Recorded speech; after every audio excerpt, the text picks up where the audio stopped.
Seven Blue Skies channel presents a new Dr. Rifat Ismail adventure in Paranormal Book 7. Yes, Legend of the Cave Guard, by whom? Dr. Ahmed Khalid Tawfiq. I leave you to your narrator. Finally, they all left. Now I can shut my office door on me and sit by the dim light of the lamp, sip my tea, and write you a new story. Do you remember me? It's me, old exhausted Dr. Rifat Ismail, who lives alone and will die alone some evening. I am the amateur ghost hunter, the tracker of new legends wherever they occur. Me, who battled the werewolf and was chased by the zombies, and held Medusa's head and... You may ask me, who are the ones who just left? No, guys, that was just a slip of the pen. Let's just say I would like to keep that secret for the time being. Or so as not to arouse your curiosity more. Let's just say there was no one here. Agreed? Maybe I will tell you more about that someday. Maybe after I recount my 30th or 40th or 100th adventure. As for telling it now, impossible. So let's leave that for now and return to the topic at hand. Shall I tell you today about my adventure with Dr. Lucifer, or my story about Braxa, the graveyard beauty, or my story with the Madeira? No, there's no need, because those stories do not suit my mood today. I shall tell you my story of the cave guard. When did this story take place? I actually don't remember, but it must have been after my meeting in Greece with the head of Medusa, and surely before my exposure to the Pharaoh's curse. It is a terrible tale, but you're lucky to be reading these events and not having lived them, and for that I envy you. Are you ready? Okay, guys, we're going to Libya. Buckle your seatbelts, and while you're at it, go ahead and hit the subscribe if you haven't yet, and of course the sweet like, and leave us a comment for feedback. Really appreciate it, and will be taken in consideration. Cheers. Okay, are your friends present and the lights turned on? Well then, let's go. 1. He's coming.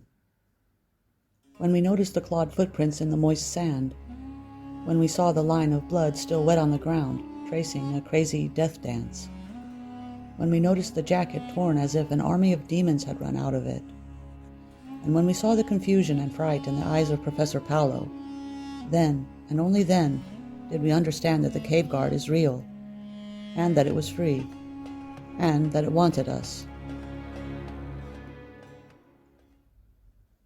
The taboo men whispered, exchanging words in an accent totally unfamiliar to me but for a word or two. But one word reached my hearing. The Assas. The Assas. With some confusion, Professor Paolo asked me, What does that word mean? It means the guard. It's a proper Arabic word. So they too are thinking of what we are thinking. I lit my third cigarette, blew out smoke, and said, There's no other way of thinking as far as I'm concerned. And I kicked the sand with the toe of my shoe. The heat was stifling, and the rabid desert flies tried desperately to gnaw at my face, and the sweat poured from me. But I was oblivious to all of that. If the Assas really existed in this desert, or in this world at all, then we had no chance of surviving. But it wasn't over yet. We had to find Ahmed's corpse, or his wounded body, and then make our plan accordingly. The men had made their decision. In the evening, they brought him as the moon shone its face from behind the mountains. The professor and I were sitting next to the campfire when we noticed the men returning in a silent, gloomy march under the pink sunset. Per their customs, their faces were covered as usual, but their eyes spoke of danger and tension. And on the sands they threw the body and stood exchanging glances. With some uncertainty, I stood over the body and began examining it. The professor came and stood next to me, and I heard his sharp inhalation before he rushed away. With eyes averted as much as possible, Mahmoud asked me, "What do you think?" "As you see." "So, it's not the wolves?" I asked him to light a cigarette for me and to put it in my mouth. My 100th cigarette this terrible day. A cough lodged itself in my chest and my trachea constricted, but I had no clue what I was doing. Of course it's not wolves. The wolf who did this is not yet born. With a shaky hand, Mahmoud took the cigarette from my mouth so that I could speak clearly, and I went on. No wolf breaks its victim's neck and twists it in the opposite direction, and no wolf sucks its victim's blood, and no wolf ever leaves clawed footprints on sand. The professor drew near us, asking what we were talking about, so I told him in English. As for Mahmoud, he said a few words in Italian which made the professor's color pale. The cave guard wants us. We have stirred its anger. We have awoken the sleeping giant, and we must pay the price. The leader of the group, Karim, approached us. Behind the scarf covering his face, his eyes shone with insistence and indescribable anger. "Mister, we have to go back." Immediately, Mahmoud's voice rang out as he translated in Italian what the man had said. And then Karim continued. "The Assas has moved, and our fathers have told us what that means. So, you see, we won't sleep or even rest until we're safe in our homes." The translation continued, and in the dancing light of the fire, the professor's face changed perceptibly, anger shining in his eyes. He shouted angrily, and Mahmoud translated his screams into Arabic sentences which he attempted to make angry-sounding. "But you've received your pay in advance." Coldly, Karim said, "We were paid to lead you to the caves. We weren't paid to help you enter them. And anyway, we don't want anything except to return to our children. We're asking you to return with us before doing so becomes an impossibility. This is not an honest deal." Growing angrier, he then touched his shotgun and said, "Hell itself despises he who betrays a trust. That's our motto. We are Tawarik." The insane professor had plucked a sensitive string for these men with his fit of angry Italian words having no limit, the norm for his countrymen. It was obvious that these silent, polite taboo would blow our heads off with their guns if we provoked them any further. "Professor, please, that's enough." I said this while lighting another cigarette and coughing. "Let them go. And let's go with them. We have seen all that should be seen. We're all tense, so don't complicate the situation even more."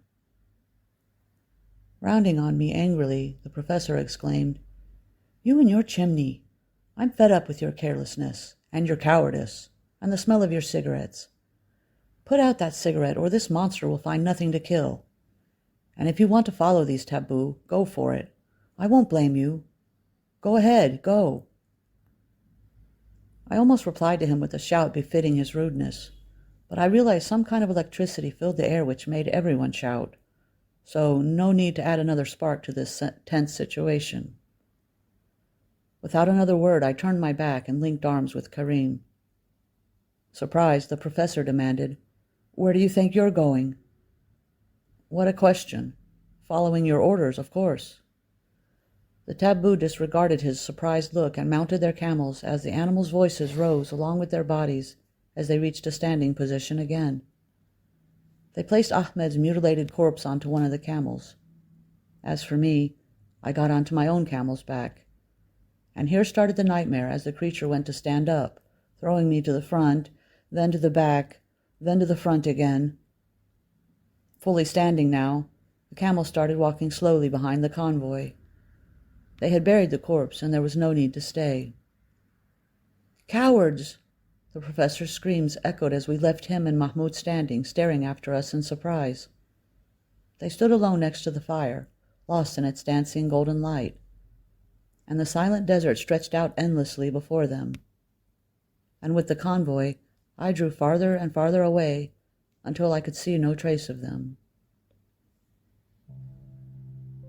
For 10 full minutes, the image of them standing there alone in the desert plagued my mind. They awaited their mysterious destiny, and I realized this scene would disturb my sleep for several years to come. We had agreed on everything, and there was nothing new. So why retreat? This hesitation crawled insistently within my mind, and regret washed the traces of my anger. Thus, without a word, I pulled the camel's reins and started back to them. None of the men tried to stop me or dissuade me. They didn't even look back at me.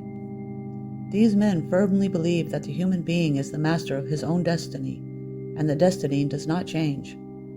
And so, my camel started walking slowly, returning to the campsite where the fire threw its light on the sands. I will go through this whole adventure with them, and when it's over, we will simply direct our camels to one of the convoy's paths. We know these paths well now, and we have enough food and water. We have our weapons and ammunition, so what danger is there? That's what I told myself as I looked out into the dark desert from atop my camel. And as you expect, I was naive, unbelievably naive. What is more naive than leaving my secure place amongst those strong men and returning alone through the sands to the nightmare awaiting me? What is more naive than feeling the camel's hair standing up on the back of its neck, and its movement growing ever more nervous and, in spite of that, continuing on? Could I be more naive than to see the distant fire extinguishing suddenly and hearing the awful screams of a human being ripped apart, yet persuading myself it was only the sound of the wind? What's more naive than feeling my sixth sense screaming at me, "Go back! Go back! Please go back!" yet attributing this to my natural cowardice? When I reached the campsite, I found no one. The fire was out, sending gray smoke towards the sky. Weapons scattered about in the pale moonlight, and on the sand, footprints here and there, speaking of something abnormal. Something terrible happened here just a few minutes ago. I have to get off this camel and see what's up, but there's a small problem. I can't make the camel sit. Someone has to help me with this, or else I'll spend the rest of my life in this place.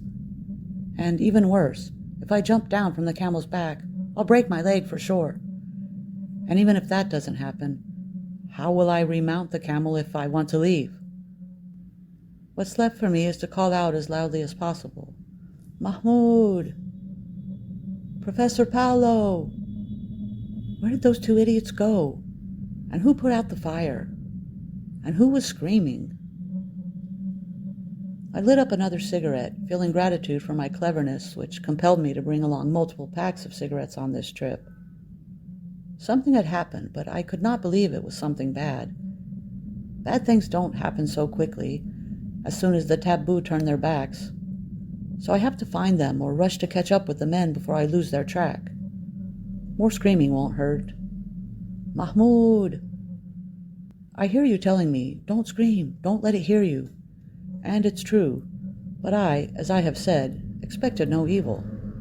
How could I have known those screams would give away my presence?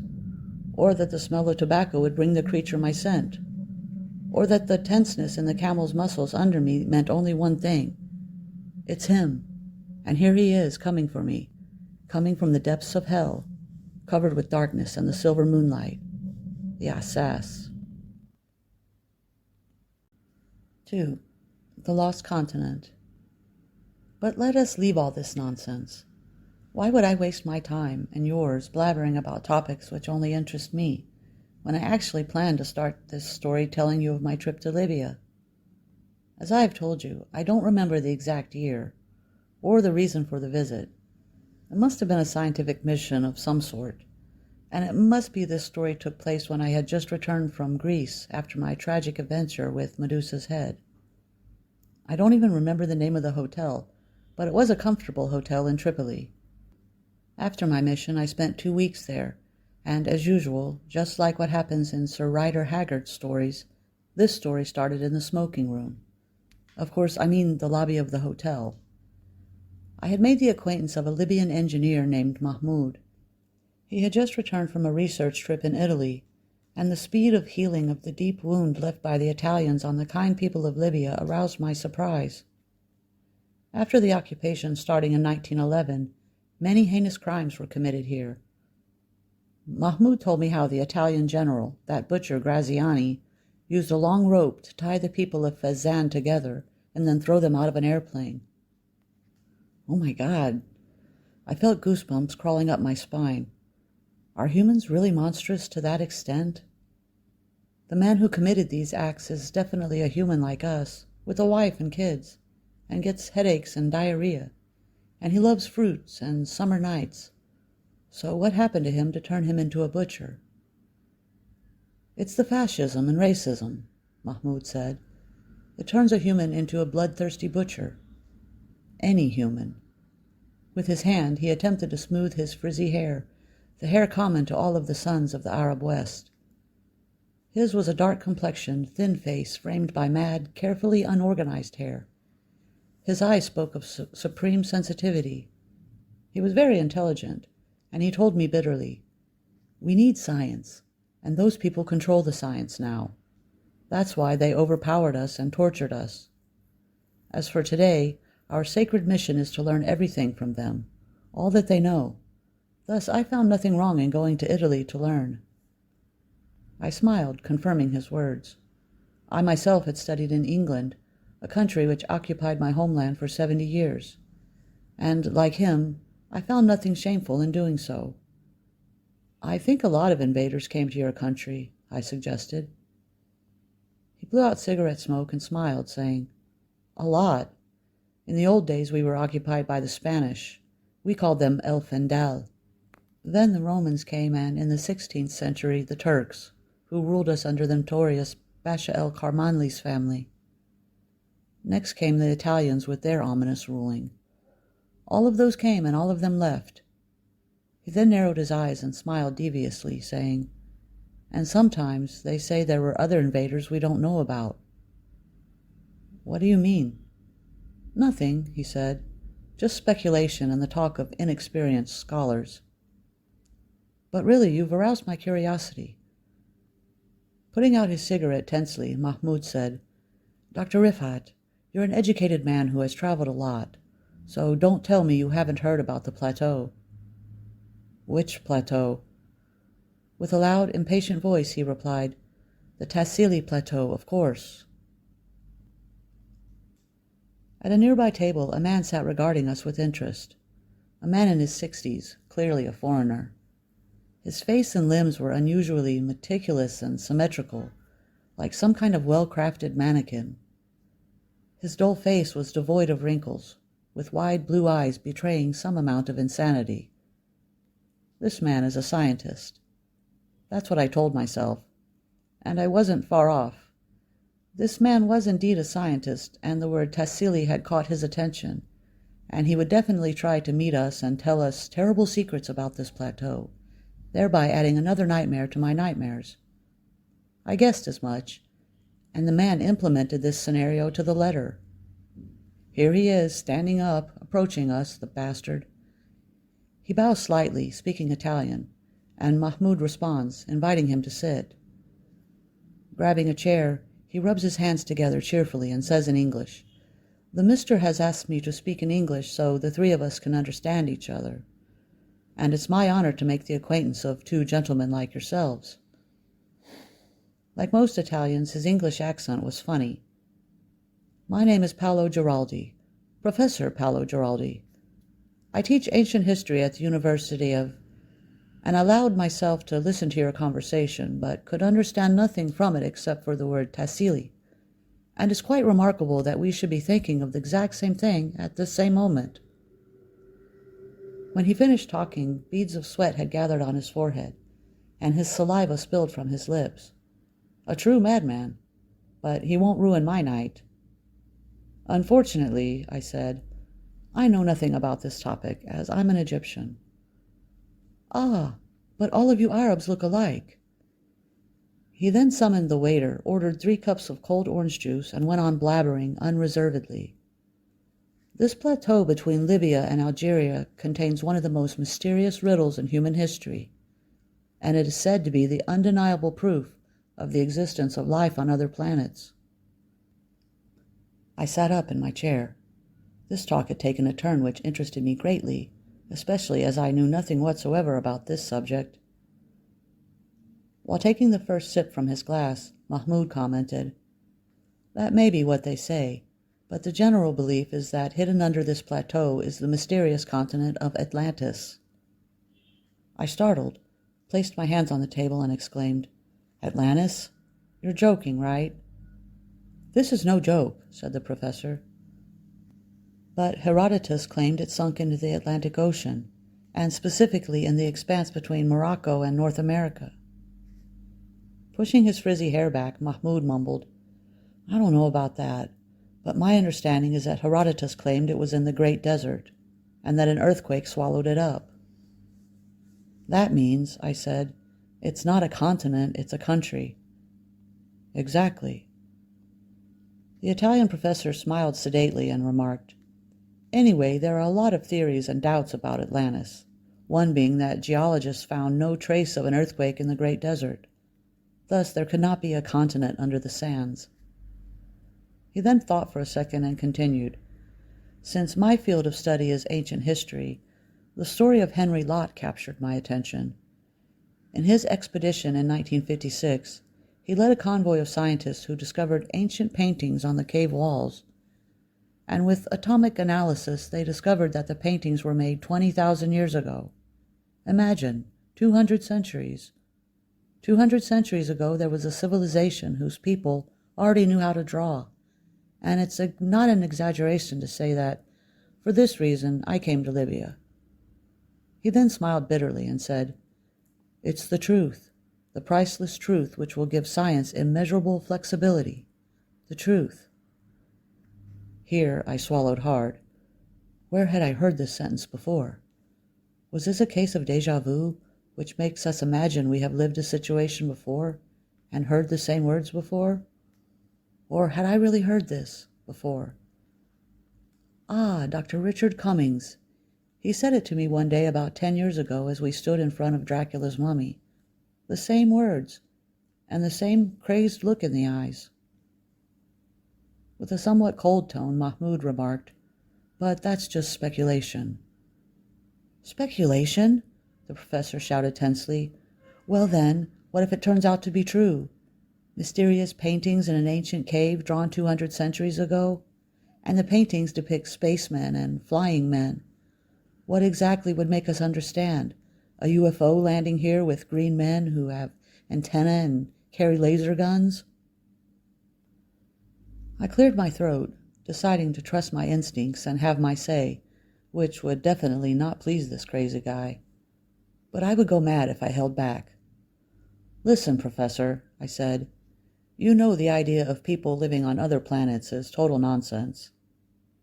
"Nonsense?" "It's just an endless point of intrigue for scientists, and crazy rich people, and sci-fi filmmakers who suffer from a financial crisis, and—" "Financial?" the professor demanded. Luckily, I don't understand Italian, as a load of profane swears fell on my ears, swears which made Mahmoud's face turn as red as tomato soup, and made everyone in the lobby stare at me curiously, as if I were sitting there naked. But because I didn't understand Italian, I sat there calmly with just a light, sarcastic smile playing at the corner of my mouth. "So you don't believe in the existence of sentient being on other planets?" Unfazed, I answered, "Sentient or not, there's nothing." Mahmoud looked at me in wonder and muttered, "This is weird. Dr. Rifat, you told me you were interested in the secrets of the paranormal, and that you have a lot of experience in these matters." "I have experience," I replied, "but each time I was forced to get involved in these things, and I still think it's stupid to waste time and money on something like that when life is already full of useful mysteries which deserve and are likely to be explained logically. For example, why do we get cancer? Why is the flu vaccine ineffective? Why is Africa going barren? And how can we stop the pollution of the atmosphere? This is the only field where questions are useful. I mean, can you tell me the benefit of knowing there are ancient cave drawings of alien creatures? Would you find answers for your questions? And even if you found them, what's the use in that?" I lit a cigarette nervously and continued, Life is complicated enough, and it's unwise to submerge ourselves in speculation and unanswerable questions, as long as there are other useful questions which we have answers for if we simply put in the effort. For a few moments there was silence except for the sound of our breathing. Then Paolo asked, "Are you finished?" "Not exactly. I have met a lot of crazies, one of whom tried to bring Dracula back to life, one who tried to prove that the Loch Ness Monster really existed, and one who tried to prove that Medusa was not a myth. And then what? What did humanity gain, and what did I benefit from all of this? Nothing. Just hours of tension and fright and sleepless nights, and black memories." Dr. Paolo's eyes shone with curiosity, and it seemed to me he had forgotten what he said before. With keenness, he started asking me about all I had just said, when and how and where I knew about these myths. I told him rather coldly, "Once again, Professor, I can assure you I'm not a legend maker. Actually, I'm a destroyer of legends, if that expression flies."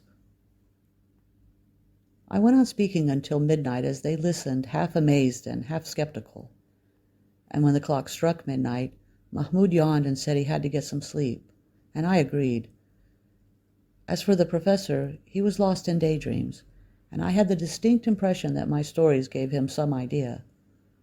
Our conversation about the caves of Tassili was amputated, not yet over, but he would surely return to the subject tomorrow. Thus I returned to my hotel room to get some rest before starting a new week, for though he had the health to stand all this blabbering, I didn't have the health to listen. In my room, I started writing a letter to Hoeda. Do you remember her? Alexandria, and my visit to Adel and his wife and her sister, and so on. When I met her, I was involved in a nightmare of a suspected cannibal, and I had no idea I was about to get involved with a real cannibal. But let's not jump events.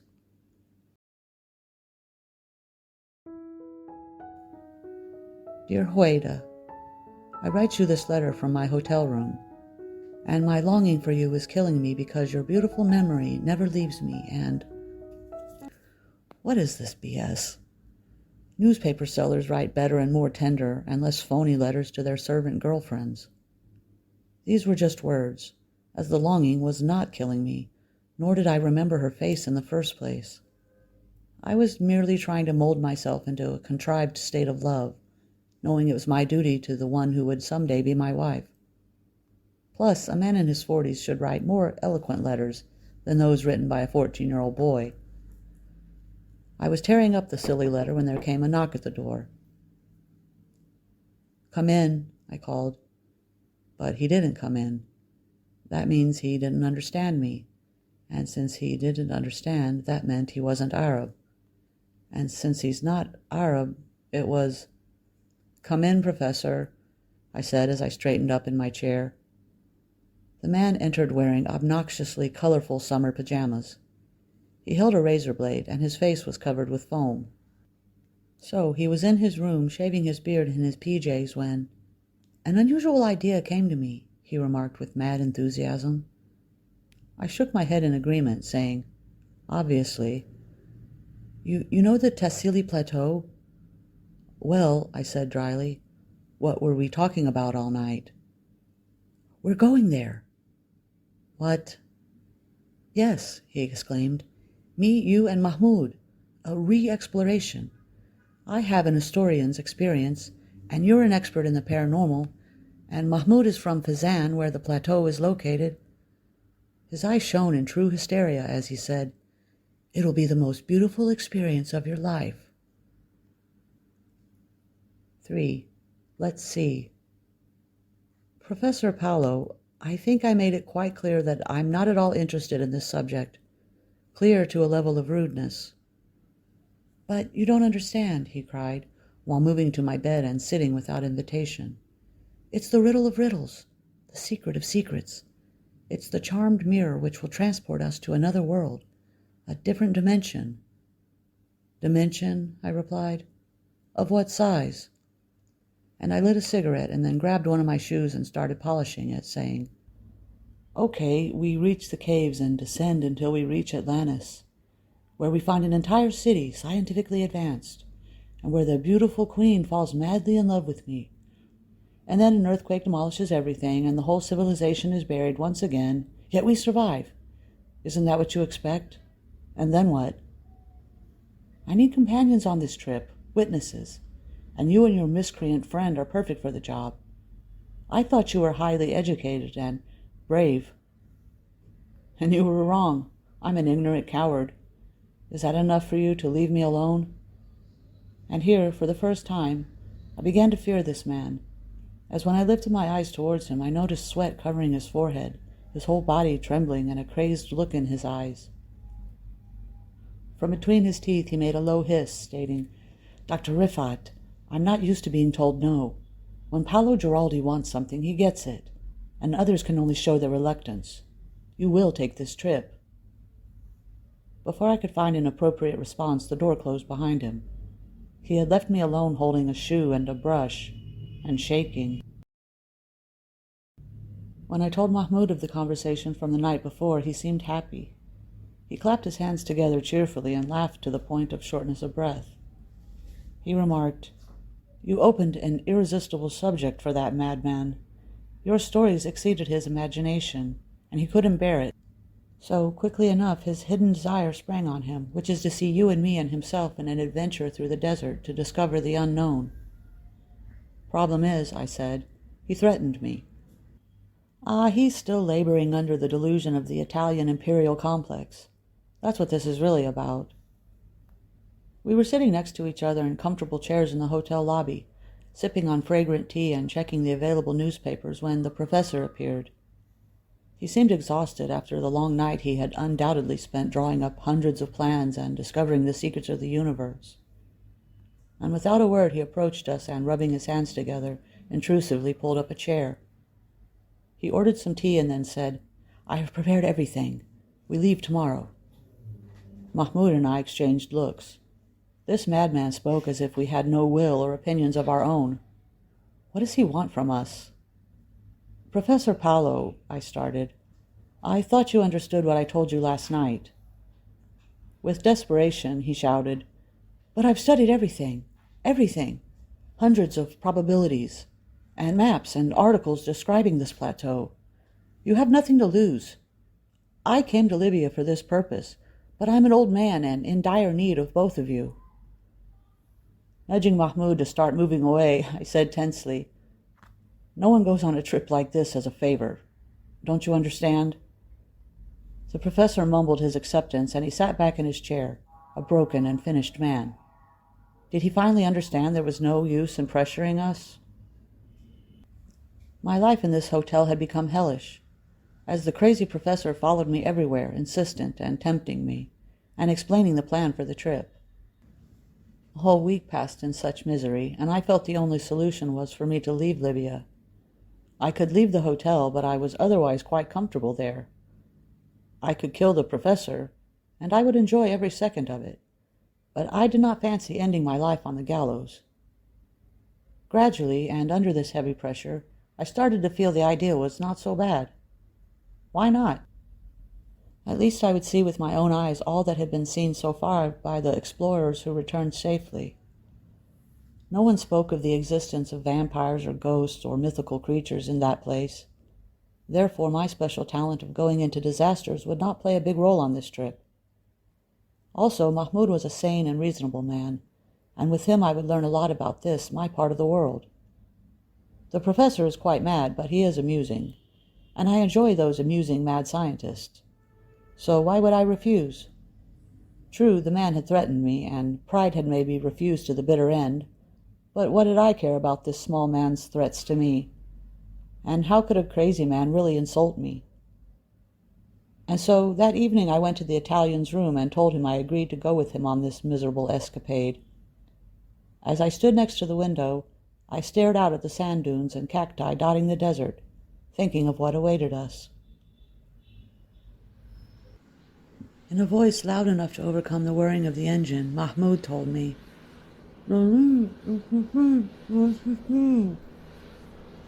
"What are you saying?" Bringing his mouth close to my ears, his frizzy hair flying crazily, he yelled, This part of Libya is comprised of a wide plateau, a huge barren desert devoid of life, as there are no coastal mountains to gather and disperse rain like in Tunisia and Algeria. Then, glancing out the window, he shouted, I can't hear you. But it's my country, and I love it, he yelled back. The plane's engine roared, almost piercing my eardrums. The only propeller spun crazily at the front as the Libyan pilot, Ahmed El-Idrisi, sat at the controls. Next to him, the professor droned on endlessly in enthusiastic Italian sentences. We had rented this plane from one of the abandoned airstrips the Italians had built near Sebha, a forgotten, unknown airfield. It was the only airplane we had found there, but at least it was airworthy and unlikely to break down, God willing. At that time, foreign powers still held some residual authority in Libya. Thus, Fezzan had remained under French and British influence, and Tripoli under Italian control, while the U.S. retained its one airbase, which changed names to Uqba ibn Nafa after the September Revolution. Thus, before flying, the professor acquired authorization from the French authorities controlling Fezzan, and he recruited the capable Libyan pilot whose reputation preceded him. And here we are, approaching the Tassili Plateau near the Libyan-Algerian border. This place I knew nothing about just 1 week ago. We had weapons, food, and water in sufficient supply, along with some digging and climbing equipment and a camera. And I had brought along many packs of cigarettes, just in case, as well as some useless medications. While checking the bags, I asked Mahmoud, What? He shouted. How will this pilot land in the desert? Is there a landing strip? Of course not. Otherwise Henry Lott would have used it. He's hoping to find a good place to land on the sand. The blood rushed to my head. You two are nuts, you and the professor, I shouted. And it seems like this pilot is no better. The plane will definitely get stuck in the sand and never fly again. The pilot said he's going to try not to let that happen. What could I say or do? And what kind of bind have I thrown myself into now? But I tried to not jump to conclusions. Instead, I said in a loud voice, Well, anyway, this plane will never make it. What makes you say that? Because, I answered, single-engine passenger planes always crash in the worst places, the sea or the desert. And the worst thing is that the passengers survive only to face an even worse situation. Having overheard my shouting, the professor turned around in the co-pilot's seat to ask me why we were shouting. So Mahmoud came close enough to his ear to explain my theory, a theory he did not fancy, and so gave me a harsh look and turned his back to us in disgust. The desert slept lazily under us, showing us a part of its ugly, pockmarked face every other second. Leaning close to my ear, Mahmoud shouted, The Great Desert makes up 1/4 of Africa. As for what you can see now, this is the Hamadi Ubari oasis. Next we'll be crossing over Hamada Morzak, then Nemat. And he aimed at the vast sands and shouted, The Sea of Sand! It's 160 kilometers wide, and beware to the one who finds himself there. Like us? He gave me a fiery look to dispel my pessimism while attempting to smooth his frizzy hair. Just then, the sputtering started. At first it was unclear, but gradually grew louder, and I knew this sound came from the engine, the plane's only engine. The spinning of the propeller became irregular, and the engine's roar grew louder. The pilot abandoned his calm and steady posture, and his ears reddened, indicating a definite problem. Cursing in unintelligible Italian, the professor turned, shaking with anger, and screamed in my face. What are you saying? He leaned close to my ear and shouted again. I said, Are you happy now? The engine has failed. And here the roar of the engine had stopped, and we could once again hear each other as clear as day. I wish I had kept my mouth closed.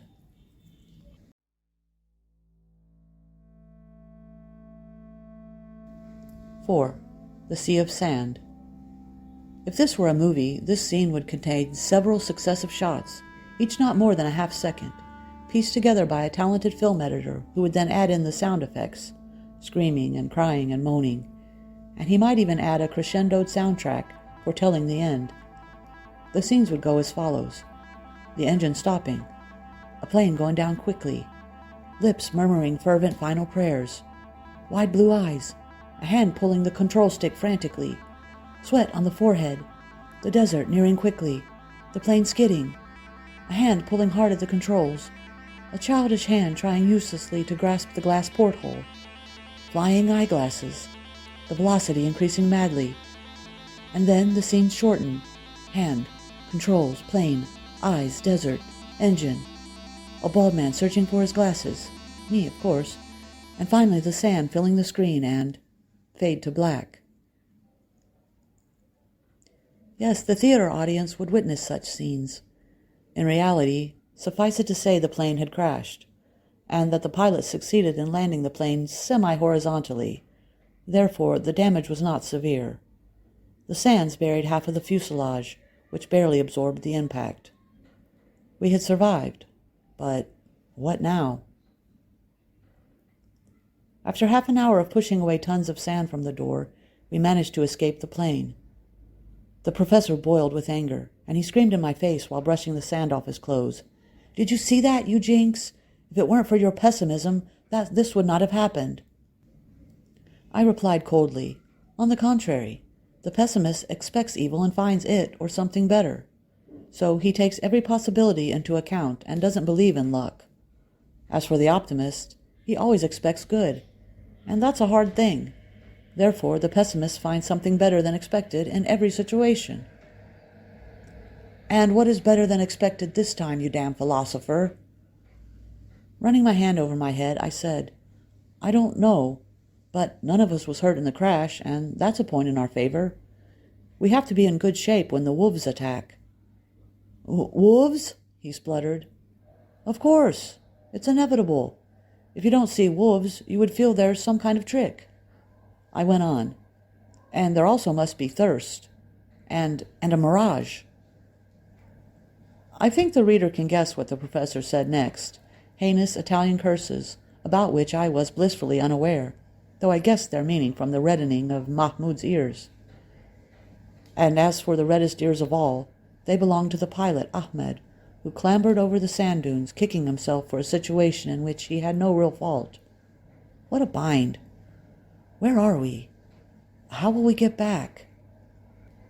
After consulting the compass, Mahmoud explained, "No doubt we're somewhere near Nemat, and that means we're almost there. We'll have to walk from here, but quickly." In serious tones, the professor asked, "But in which direction?" "Of course, to the southwest," Mahmoud explained, "in the direction of the border and, maybe, the plateau. And hopefully we'll meet a caravan along the way." Taking a seat on the hot sand, I said, "Meaning it would be dangerous to leave the plane, for that can provide shelter and shade." Mahmoud gave me a cold look and murmured, "Would you rather stay here until the sun bleaches your bones? No one knows where we are and won't look for us." And with that, we began retrieving our supplies from the plane: food, weapons, water. Don't forget the water, for within 24 hours a drop of it would be more precious than jewels. I didn't forget my cigarettes, and we started our trek across the sands. Ah, how ugly is this desert! That steady, unchanging scene, the sands, the distant mountains, the cacti. The sand is not vivid yellow as it appears in pictures. It's actually a bleak gray, and as you near the mountains on the horizon, you realize they are not mountains but rather high, sandy dunes over the tops of which you can walk. And on the horizon, you see new mountains. Drudgery. Monotony. That's what the desert means to me. The horizontal sun fills your vision with colorful balls, and on the sands, you see hundreds of suns, thousands, millions, all of them pouring their rays onto you, and your feet sink in, sink. Your skin burns without the cooling sweat, and I fell to the ground, moaning, "I can't continue. Leave me to die and go." Annoyed, the professor came over to me and said, "Tell me, Don't you find it strange that you get so sick after only 2 hours? 2 hours? Only 2 hours? I thought we had been walking for 3 days. Oh my gosh. Then I'm still facing loads of this torture before I die. Handing me the canteen, the professor remarked, I understand your weakness. As soon as you crash in the desert, after 3 minutes you think it's your duty to die out of hunger and thirst and exhaustion. But let me assure you, I understand all of these psychological games, so don't play with me. I drank the water eagerly, feeling I was living the most miserable hours of my life. The professor's psychological state was rather unfazed, and afterwards I learned that he had been in the siege of Tobruk during World War II, so the desert couldn't exhaust or frighten him easily. He walked ahead of us proudly, behind him Mahmoud and Ahmed, and then me, an example of misery and torment. The color of the sand had clearly changed. Mahmoud stopped for a second, thinking, and then called out to the professor, begging him not to go any farther. From the ground he picked up a heavy rock and threw it about 15 meters away, and instantly the rock disappeared. So, it's quicksand. As if we needed that. The surface of quicksand is more consistent and softer than the surrounding sand, and easily observable to a trained eye. Nervously, the professor shouted, But this is very dangerous. We have to find a way around this area. Biting his cracked bottom lip, Mahmoud replied, No need for that. We can train our eyes and walk cautiously, avoiding the extra soft sand. We'll walk in formation so that none of us sinks without the others noticing. He then lifted his finger in warning, saying, And anyone who falls into these shifting sands must remember not to try to escape with frantic movements, which will only sink him in farther. Just try to float on your back, totally relaxed, until we rescue you. The professor said in agreement, These sands are exactly like water. Whoever tries to stand in it sinks, and whoever lies on his back will stay afloat, like a swimmer. Well, that's comforting, I said, because I can't swim. My sentence spread an atmosphere of gloom over us, and no one responded.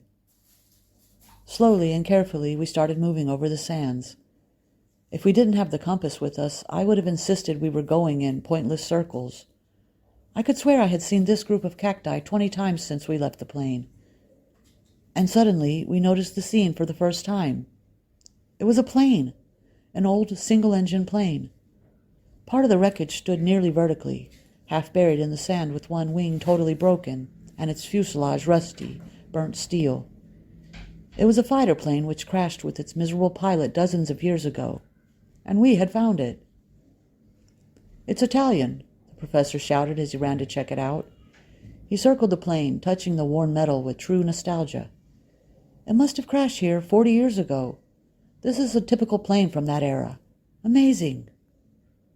Annoyance showing on his face, Mahmoud hissed, Of course that butcher crashed, either before or after a raid on innocent citizens of my hometown, Fezzan.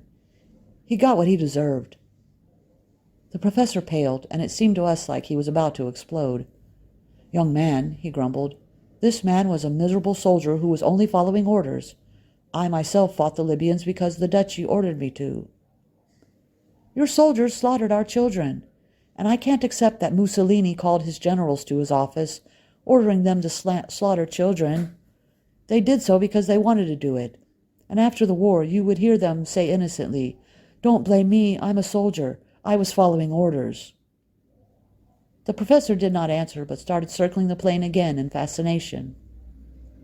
From between his teeth, he hummed a triumphant-sounding Italian melody, clearly some kind of anthem the fascists used to sing during the war, all about the glory of Rome and all that nonsense. He then lifted his hand skyward, shouting some unknown words.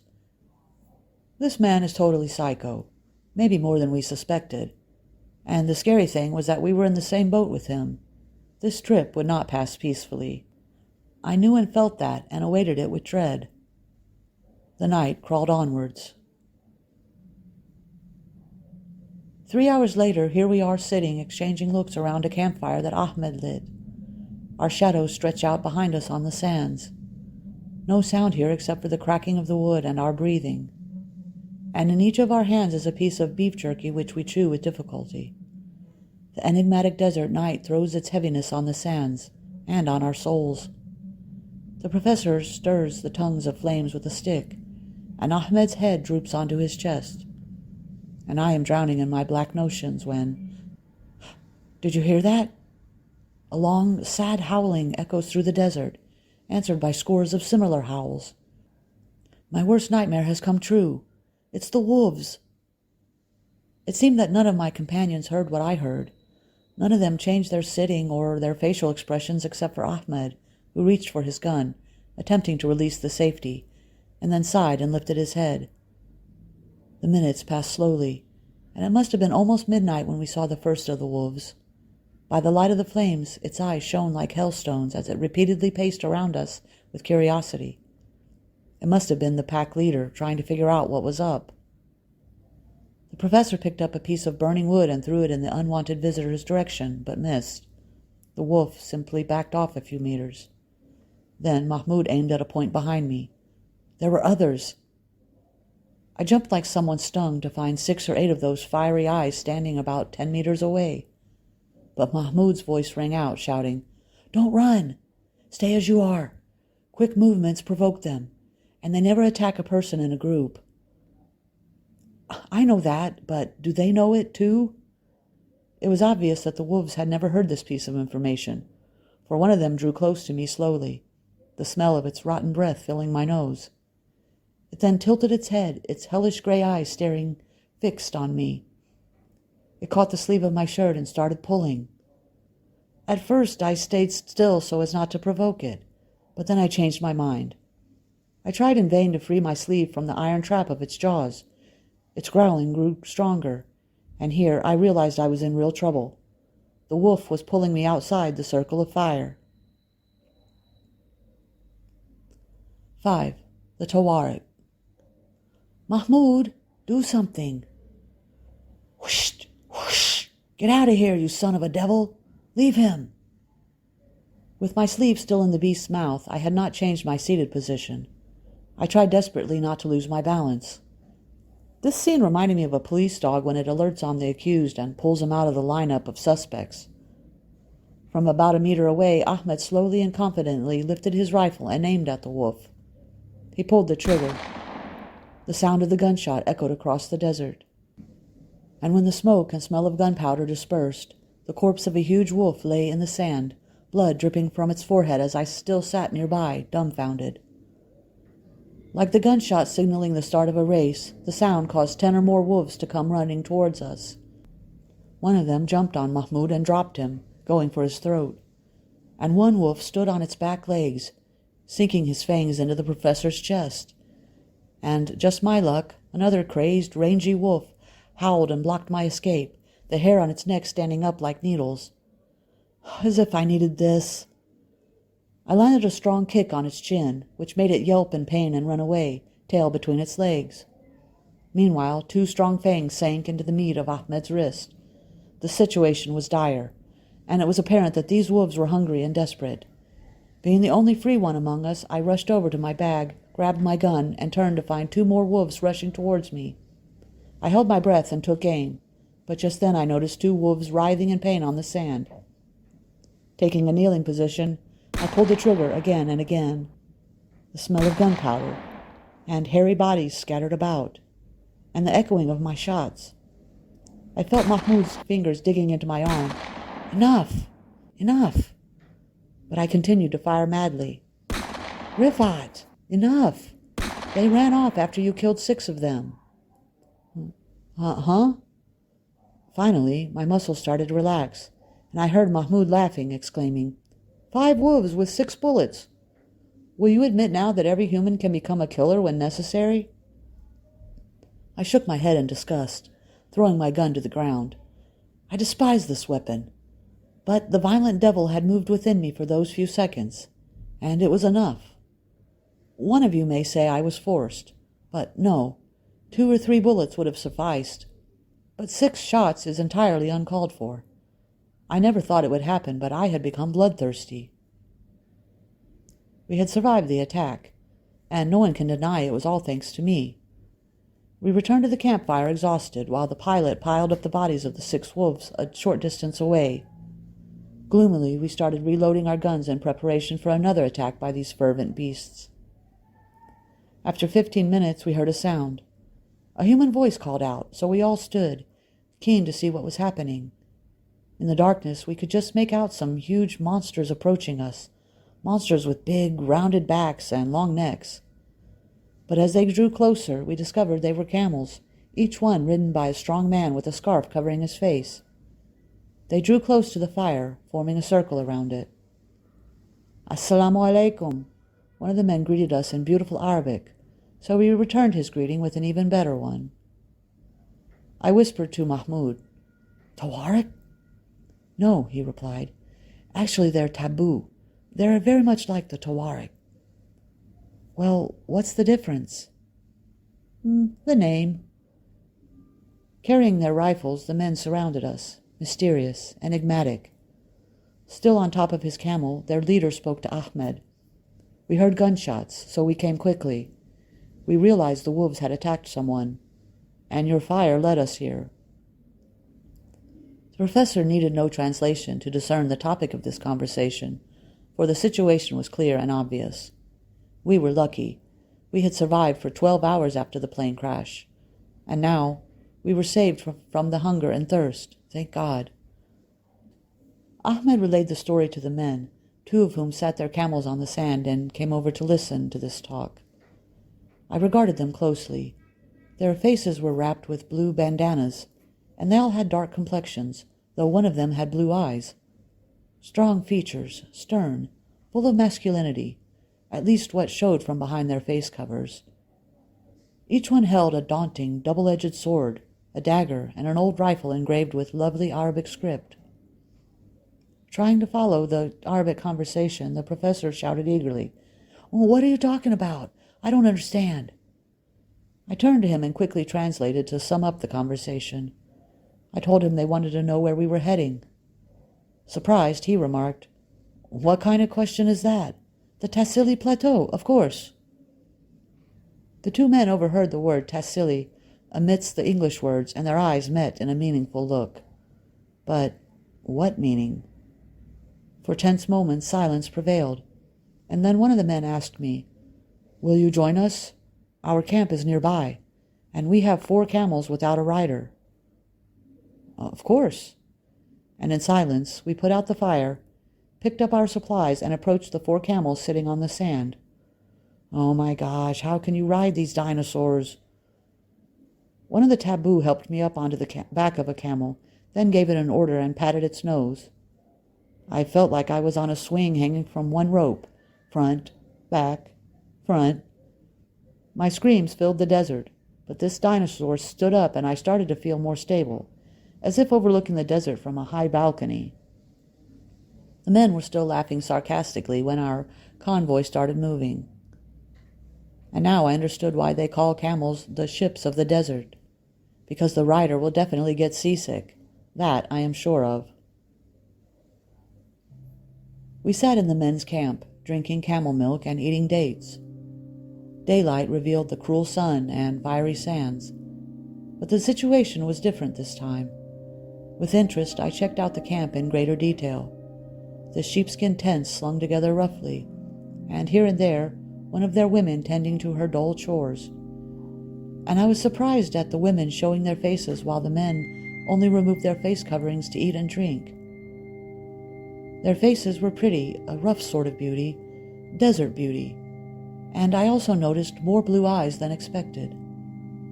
As for the strange yellow coloring of their faces, it was from an ointment made of ground copper to keep away the flies.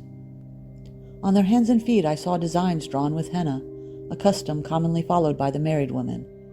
They moved about freely and sat with us openly, without any shyness. The unmarried girls, however, were nowhere to be seen.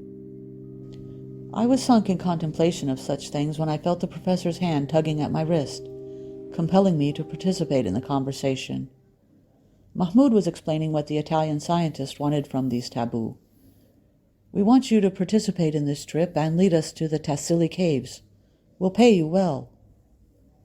The men exchanged looks, the meaning of which I did not understand. I later learned that the strongest among them, physically and in character, was the leader of the tribe. His name was Karim, and he was saying, "Mister, the Tuareg don't speak much, so make your offer." Mahmoud translated for the professor, who rifled through his pockets and brought out something golden and shiny, a fairly large brick of gold. In a victorious tone, he said simply, "This, and you'll get another one like it when we return from the caves." Karim picked up the brick, weighing it in his experienced hands. Interest showed on his face, and he said, "And why would you pay us in gold?" "Because I think you don't deal in paper money." I leaned close to Mahmoud's ear and whispered, "He's had that with him this whole time?" "Well, obviously, he planned for everything. He guessed he would need aid from the Tuareg at some point on this trip, and he was right." "But why would he tell them he has another brick?" I asked. "They could just kill us at any second and take it."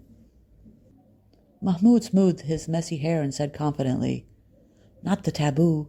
These people take honor very seriously. They're very strong-willed, and nothing can corrupt them. Plus, we're at their mercy anyway."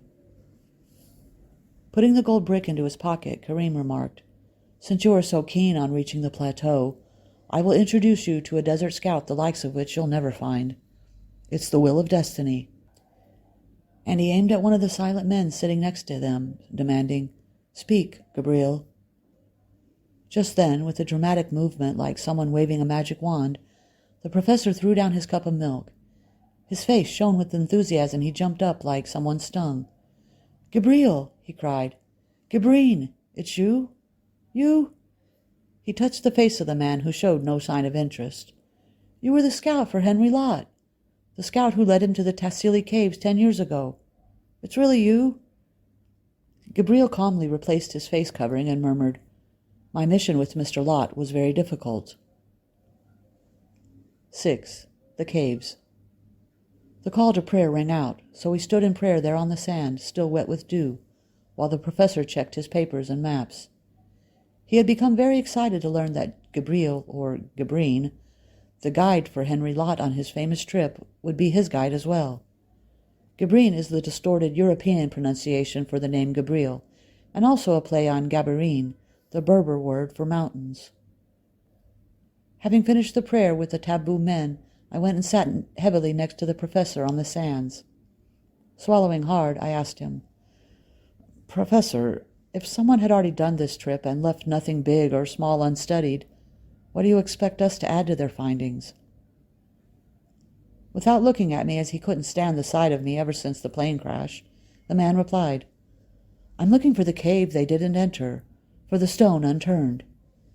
And in front of me he opened one of the maps and, with his pen, pointed out a group of simple cave drawings encircled in red ink.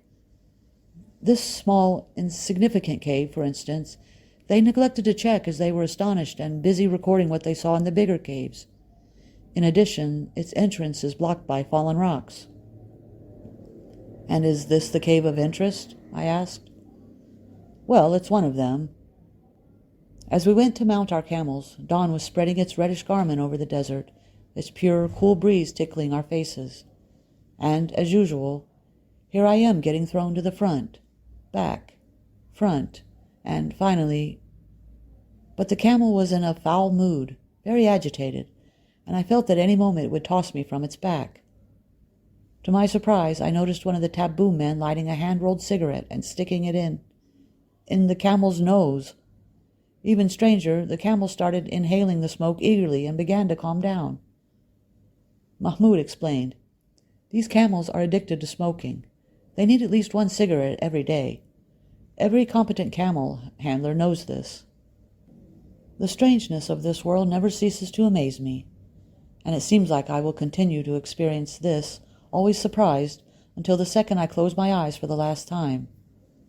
On the other hand, I don't like those who corrupt the pure spirit and instincts of God's mute creatures as a joke, like the dog who laps up whiskey, and the chimpanzee who smokes cigars, and the camel who enjoys tobacco. But this was not time to join the ranks of PETA. Rather, the time had come to begin our journey into the unknown. It's the truth. The priceless truth which will give science immeasurable flexibility. The truth. When Paolo Giraldi wants something, he gets it, and others can only show their reluctance. If you don't see wolves, you would feel there's some kind of trick. Ahmed, where are you going? What a madman. You'll fall into one of these pits and break your face. The plateau lay reclining in front of us. The taboo men pointed it out, exchanging words in their accent I couldn't get. Meanwhile, on his camel, Gibrin circled the area slowly, the sound of the camels being sat down, the men talking, a scorpion scampering away from our feet, seeking a calmer place. Because of the snakes. Their venom is fatal, Mahmoud commented while regarding his feet. And actually, his warning was very much called for, as this place truly was dangerous. If you look around carefully, you'll realize there's something under every rock. A relaxed snake regarding you lazily, or a scorpion, or a heinous-looking lizard, or something unknown but alive. This desert is a real nightmare, a melody of drought, harshness, and cruelty. And every living thing within it is dry, rough, and cruel, even these polite, taboo men. We had reached a group of rocky caves sculpted by nature into the base of the plateau. Gabriel inspected it with an expert eye and casual disinterest, like a boring old friend. As for the professor, I was beginning to worry about his mental state. He screamed and danced about, speaking to us all in Italian which only Mahmoud understood. He was beyond amazed, especially upon seeing inscriptions carved at the entrance of the caves, inscriptions drawn by those who preceded us, Henry Lott's men, and Brennan, the traveler. The professor prepared to enter the first cave, but Gabriel, competent and sure, stopped him firmly and then took up a rock and threw it an arm's length into the entrance. We heard the sound of something moving, and then silence. "He's cautious," said Mahmoud. "He wants to chase any snakes away, and he's right, for sure." Just then, one or two torches appeared, and very slowly we moved forward into the entrance of the cave. Our shadows preceded and followed us. Dank and rotten smells attacked our noses. A terrible walk by spots of light dancing on the cave walls. If any ghost lived in this place, it would die of fright upon seeing us. "I can't see anything. Where are the cave drawings?" Lifting his flashlight, the professor replied, "They're everywhere. Don't you see them?